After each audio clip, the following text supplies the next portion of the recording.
তুমি গাছের পাতা ছিঁড়ে করো আমার গহনা। গানের কথায় প্রেমিকার মন গললেও বিয়ের কনের চিড়ে আর ভেজে না। বিয়ের লগ্নে কনের গায়ে থাকা চাই গা ভর্তি সোনাদানা। নিদেন পক্ষে একটা আংটি, একজোড়া বালা, সীতাহার আর একটা নাকফুল তো বটেই। এ না হলে তো যেন বিয়েটাই হচ্ছে না। যদিও সময়ের সঙ্গে সঙ্গে বেশ পরিবর্তন এসেছে কনেদের রুচিতেও। এখনকার তরুণীরা সোনার সাজগোজ একটু হালকা ধাঁচের হলেই যেন বাঁচেন। মা অথবা শাশুড়ির কাছ থেকে উপহার পাওয়া সাবেকি আমলের গয়নার সঙ্গে একটা সাদা শাড়ি, ব্যাস এতেই সন্তুষ্ট বিয়ের কনে। আর এমনটা হওয়াতে হাফ ছেড়ে বাঁচেন বরকনের পরিবারও, কারণ স্বর্ণের যে দাম। আবহমান বাংলায় বিয়ের মৌসুম মানেই শীতকাল। ঘরের চালে শিশির পড়ার দিন আসার আগেই শুরু হয়ে যায় বাড়ির বড় ছেলে বা মেয়েটির জন্য পাত্রপাত্রী খোঁজা। ব্যস্ততা শুরু হয় ঘটকেরও। বর্তমানের তথ্য প্রযুক্তির যুগে ছাতা বগলে নিয়ে হাঁটতে না হলেও কম্পিউটার, কিবোর্ড আর মাউস নিয়ে ব্যস্ত সময় কাটাতে হয় আধুনিক ঘটককেও।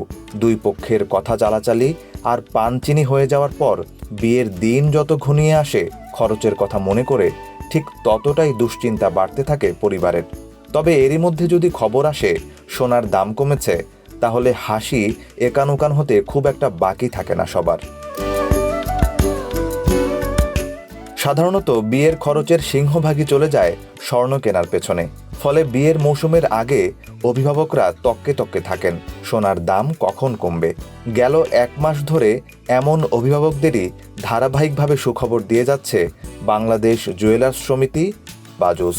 প্রায় প্রতি সপ্তাহেই সোনার দাম কমিয়ে যাচ্ছে বাংলাদেশের সব জুয়েলারি ব্যবসায়ীদের কেন্দ্রীয় এই সংগঠনটি। বাজুসের কর্তা ব্যক্তিদের সঙ্গে কথা বলে জানা গেছে, গেল 30 অক্টোবর বাংলাদেশের বাজারে 21 ক্যারেট মানের প্রতি ভরি স্বর্ণের দাম হয় 1,43,526 টাকা। দেশের ইতিহাসে সেটিই তখন পর্যন্ত সোনার সর্বোচ্চ দাম। এরপরই বিশ্ববাজারের সঙ্গে তাল মিলিয়ে স্বর্ণের দাম কমাতে শুরু করে বাজুস। দাম কমার সেই ধারাবাহিকতা এখনও বজায় রয়েছে। ওয়ার্ল্ড মার্কেটে গোল্ডের দাম বেশ নিম্নমুখী।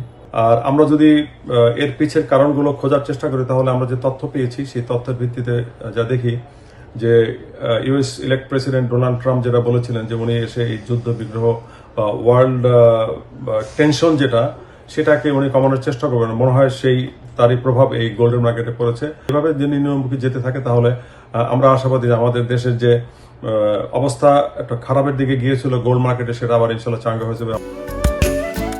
স্বর্ণের বিশ্ববাজারের ব্যাপারে খোঁজ খবর রাখেন এমন ব্যবসায়ীরা বলছেন, আগামী কয়েক সপ্তাহে স্বর্ণের দাম আরও কমতে পারে। এমনটি হলে বিয়ের মৌসুমের আগে সেটি যে পাত্রপাত্রী সন্ধানীদের জন্য বিশাল এক সুখবর হয়ে আসবে তা বলাই বাহুল্য। সাইফ বিন আইয়ুব, বাংলাদেশ প্রতিদিন।